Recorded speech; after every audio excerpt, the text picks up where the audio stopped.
My first published work, featuring Yad Vashem's prestigious journal, Yad Vashem Studies, dealt with the destruction of the Jewish cemetery of Thessaloniki, an event that took place on the eve of the deportations of the Jewish community, but was not part of a linear sequence that led to them.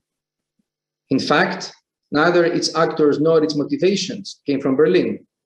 It was rather a local initiative responding to long-standing issues of the local population.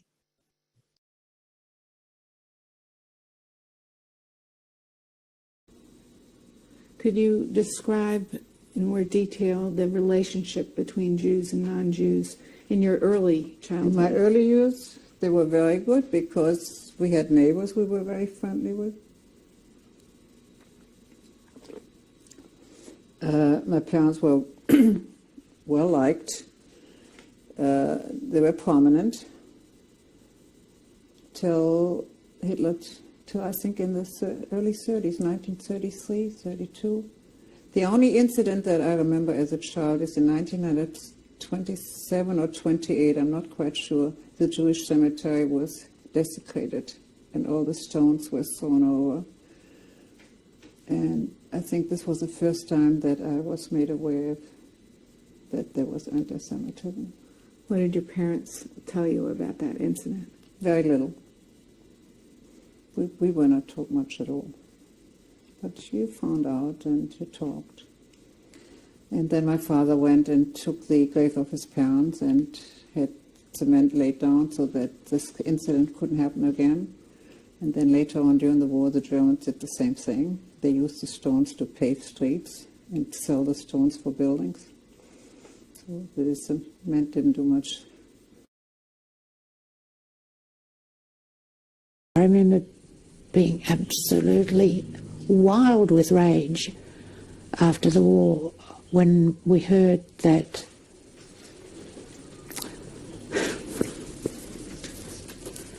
my father's grave had been vandalised. The Jewish cemetery, well, the Jewish cemetery, so that means there were enough Jewish people in Hum to have a Jewish cemetery, and vandals had just attacked the Jewish graves.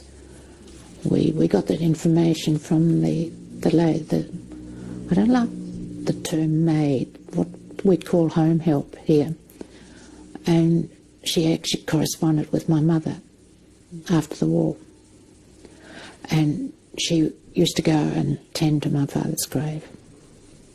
And then she wrote to say, and we'd send her money to do that. And she wrote and said the grave had been desecrated. That's the word, desecrated.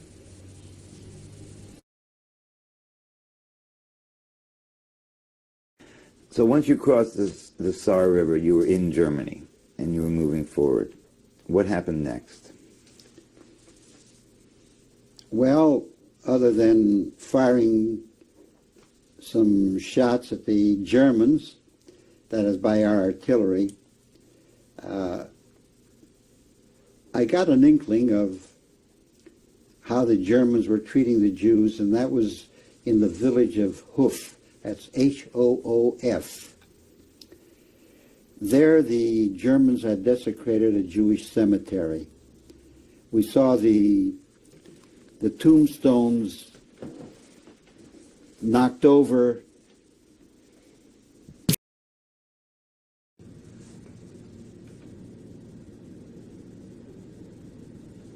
The date is May 28, 1998, the survival.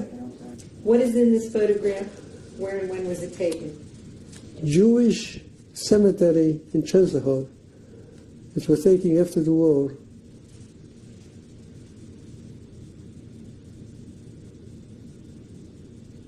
The German also. Okay. What's in this photograph?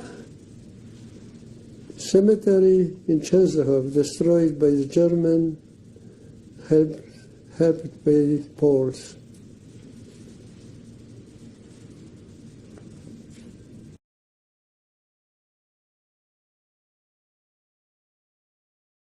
I was in this airfield there in the camp. My father was in the other camp.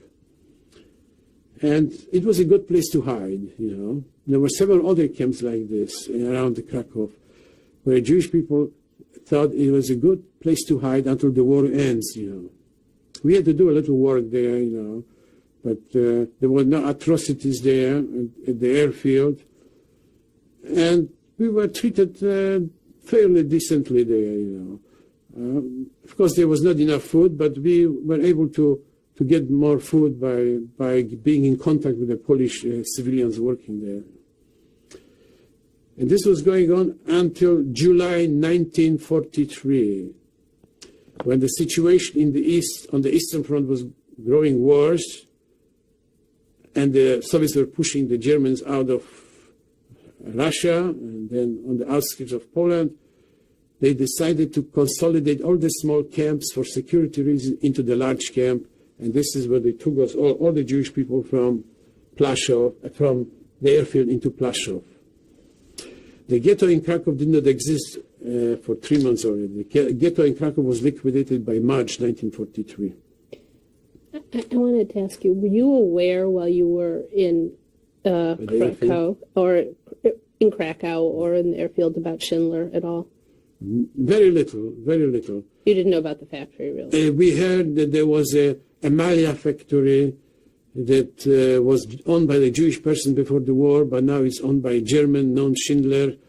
And that's all we knew, that Schindler was, we only knew in hush-hush that Schindler was a person that the Jews could do business with.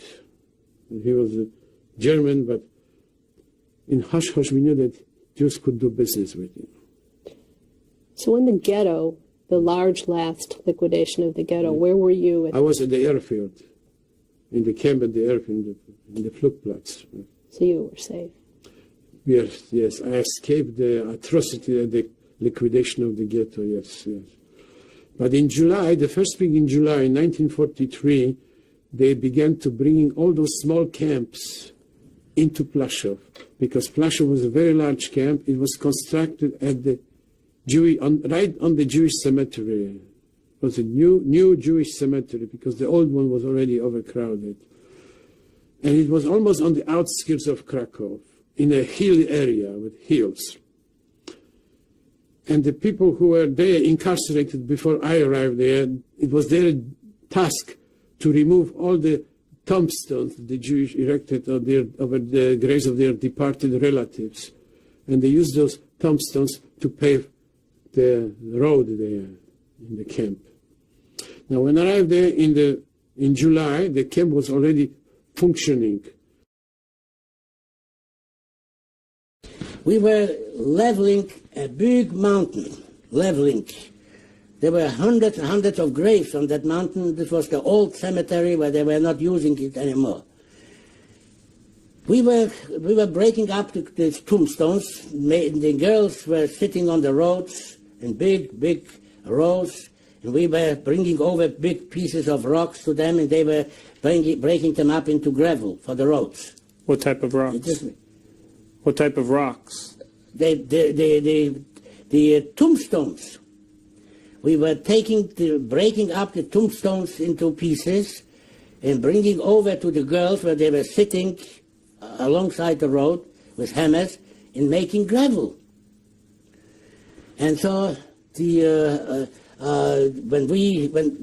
suddenly they decided to level this ground, to level that mountain. The reason for that, to open each grave.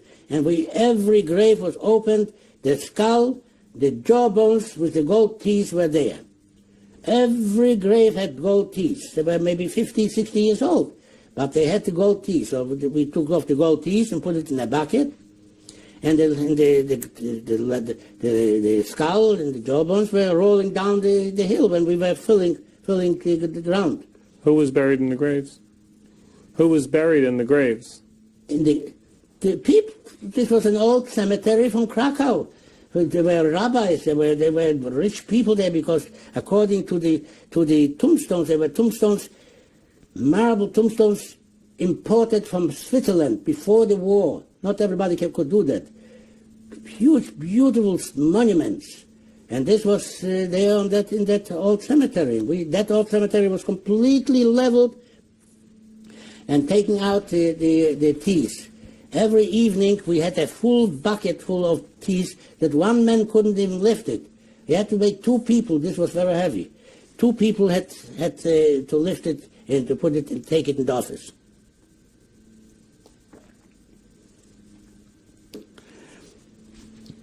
And so this ground was leveled, and we have finished this job. We have half a cemetery was removed, the gold teeth, and everybody had it. Everybody, only some of them where you could see a girl because the hair were left in young teeth. The rest of it was older people with gold teeth, with bridges and fillings and everything, all gold. And gold was 22 karat gold, 22, the best gold they used to use, the dentists used to use. And so this was in the beginning. And Plasov built themselves at that time. And I was working on that, and then I built barracks, and then came in the electric wiring around. And it was built on a cemetery. When they dig out the ground from a cemetery, the corpses were outside, and they found something shiny over there. I was helping the engineer to measure, He wanted to help me out, but they somehow knew that I am a dentist, and they saw something shiny. They picked it up. There were gold teeth. So they put me over there to look for the gold teeth and give it to the Germans. I didn't like this. I hated it for many reasons. Anyway. Your job was to go through the corpses? Yeah. And look for the gold. Yeah, break the bones, looking for the teeth, gold teeth, and the Gestapo was standing over there with the head, and I have to give it to them. But I didn't like this, so I had some connection. I had some of my patients, the doctors over there in the hospital. So I was transferred to a little factory, a cable factory.